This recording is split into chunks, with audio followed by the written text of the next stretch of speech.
What are your strengths and weaknesses? Sir ये सबसे चूतिया सवाल है सर। सबसे पहले तो स्ट्रेंथ है ही नहीं। In English, please. I'm telling you. Why will I tell you my weaknesses? मैं आपको अपने स्ट्रेंथ वीकनेस के नाम पे बताऊंगा। You know, जैसे English. I'm a perfectionist. मैं वर्कोहॉलिक हूँ। मैं इनोसेंट। English. अच्छा बैंक क्या लौड़े? क्या इंग्लिश इंग्लिश इंग्लिश लगा रखा है बे? 4 साल का था मैं जब मेरे पापा जबलपुर में किसी हलवाई के यहाँ काम करते थे। खुद तो कभी स्कूल गए नहीं, इसलिए अपनी गांड घिस घिस के मुझको स्कूल में भर्ती करवाया। अब कहने के लिए तो वो इंग्लिश मीडियम स्कूल था, लेकिन साले हमारे टीचर लोग खुद हिंदी में बात करते थे। हमारे स्कूल के लड़के एक दूसरे से यो व्हाट्स अप डॉग ऐसे बात नहीं करते हैं। क्या भौंक रहा है तेरा लंडा आजकल है? ऐसे गले मिलते हैं। किसी तरह रट्टा मार मार के 10th तक पहुंचे तो पता चला कि जिंदगी में सफल होने के लिए एक ही तरीका है और वो है इंजीनियरिंग। सब यही कहते थे। माँ बाप, टीचर लोग, गली का वॉचमैन भी हमसे पूछता था, और भैया कैसी चल रही है आपकी तैयारी? भग बेंचो, तुमको क्या करना है? इसलिए हमारे स्कूल के बच्चे हम सब पहुंच गए बकरों की तरह। मैं IIT, मैं NIT। अरे जिस बच्चे ने अपने बाप को जलेबी तलते देखा है वो तो यही सोचेगा ना कि जिंदगी में पैसा ही सब कुछ है। I did not choose this engineering life, sir, and neither did this engineering life choose me. It was shoved down my throat by my teachers while my hands were tied to my back by my friends and my parents watched in silence. और English सुनेगा तो मादरचोद तो सुन।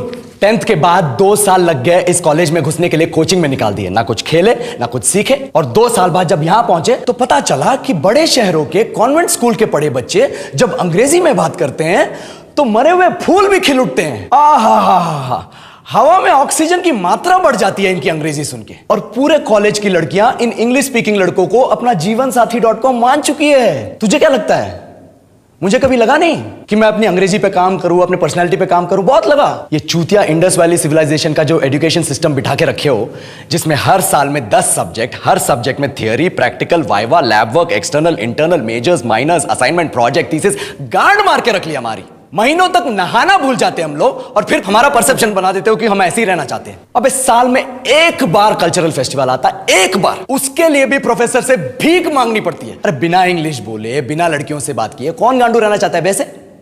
पर time कहां है कुछ सीखने के लिए? लगे पड़े हैं कोडिंग सीखने, 3 लैंग्वेज सीख रहे हैं, अलग अलग इंग्लिश छोड़ के। लेकिन जब प्लेसमेंट्स की बात आई तो सबको एप्टीट्यूड चाहिए, पर्सनैलिटी चाहिए, इंग्लिश स्पीकिंग चाहिए। It is not that we can not speak English, sir. We are just very conscious of our diction and our pronunciation, and we are not confident to speak in front of anyone else. If the curriculum was a little bit diverse, if the engineering colleges in our country focused on our all round development instead of functioning like a goddamn factory that is just mass producing robots by killing their dreams and handing out degrees, I would not be sitting here in this pointless HR interview, the likes of which exist only in our country.